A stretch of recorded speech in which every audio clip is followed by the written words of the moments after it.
Hi, greetings. I am Bragi. I am a Viking, as you can see from the clothes I wear.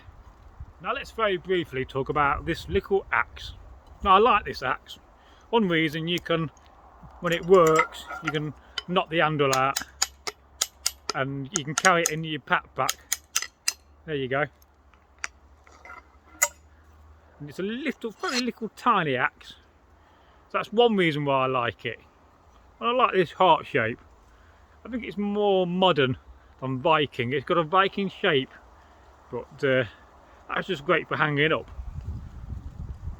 But I do love it, and I do use it around my fire. And then you can just naturally put it back on again and hit it down with your hammer, you know, or your axe, and it's secure. It's also got a nice feel. Handle is made of ash, I hope. Could be hickory, but I bought this second hand. But I think that's ash. It's a lovely wood. And it's tapered along this section, but not really too much along this section. There certainly is a taper on both sides. So, yes. I think I could improve that by putting a bit of leather going around the handle to give a grip, because it is very, you know, it's slippy because it's just the wood and it's been used a lot. But then again, I'm not going to be using it for anything massive or chopping logs. and just use it for chopping kindling and the small branches that will go under this hammer. So yes, I love my tools and I love my axes. And this is one of my favourite axes. If it's English made, I don't know, as I'll look through the hole from my eye, like Odin. I've got two eyes. I probably think it's probably made abroad, like India or China or Pakistan. But I'm probably thinking it's probably Indian or Pakistan made. A lot of these tools are. I mean, it is what it is. But it's just a nice axe, and I love to talk about axes. Let's just compare it to the Viking axe. This is a combat one. This is sharp. I sharpened this some time ago. It needs going over a bit better on my wheel, to be fair. It was just doing a job, and it needs dressing actually, looking at it. And this is a combat axe, to compare them to the two. Longer handle, of course. Oh yeah.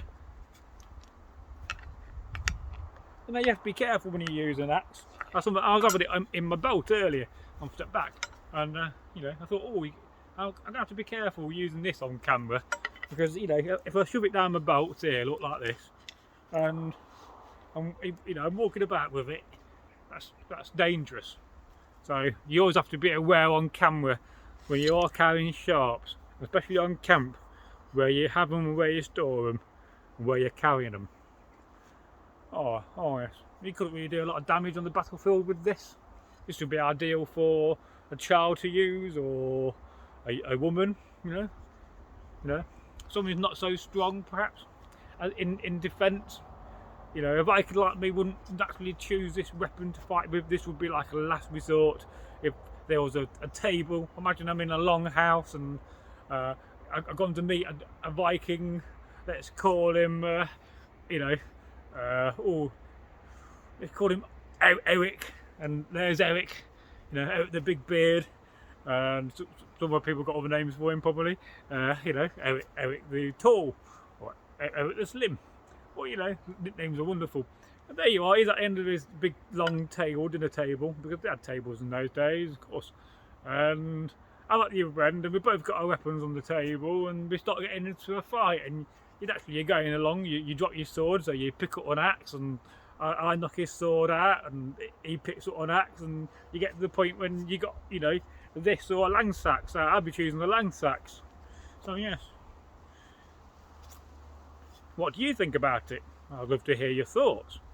Do you rate it as an axe? It's got a good balance, it feels right, you know, and I do use it a lot. Like I say, I got a little stove. You may have seen it in a little video or two, as I've been talking about how I've been adapting to the way we live now with the cost of living by using the stove more instead of relying on using on gas, because you don't appreciate how expensive it is.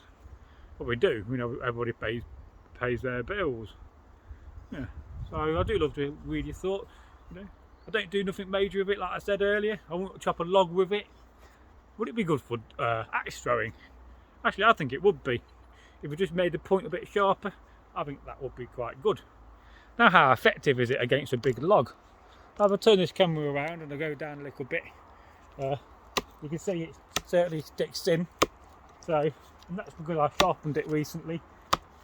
And against the side again, you know, I don't want to damage this too much, this old log, but yeah, you know, it's definitely effective in its damage. Could you improve it with a longer handle? Well, possibly, if the handle was a bit longer, but I think it'll be too unbalanced in the point of view with the handle and the axe. So I'll just keep it as it is. But like I said, I love the fact you can take it apart, and this is a good travelling axe. Because, you know, it's great having one of these, but if you've got to travel 50 leagues to go and do some business, or you're going to see one of your relatives who lives in another side of the country you live in, you know, let's say there's old Bragi and I want to go and see old Eirik, and we both live in Norway, but he lives 100 leagues away. That's a journey. You know, if you're doing it by boat or you're doing it by land, it doesn't really matter. You may be lucky, you may have a horse. Oh yes, but you know, you may not want to take this with you. You know, you may choose to take this. I will still take that myself personally, and I'll just have that. I'd have some sort of a bag. I could just keep that in, and I'd have it wrapped up with a bit of linen, or I'd make a leather protector for it, so it won't damage the bag from the inside. So that's what I'd do, and I would still carry the old Viking axe because that's useful.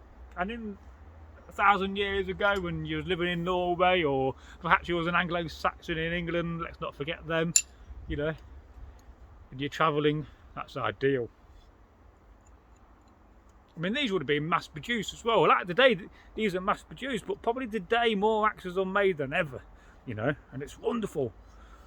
I must apologise on camera for being affected by me saying, you know, far too many times.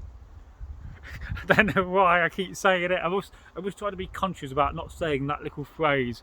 It's because one of my friends says it, and because I talk a lot to one of my friends and he says it, it's just, you know, it's just coming out of my own mouth more. I'll get stuck for my words then. Yes, I mean, you could chop a tree down with this. Let's have a look. I mean, you could certainly. Here's a dead plant. So there you go.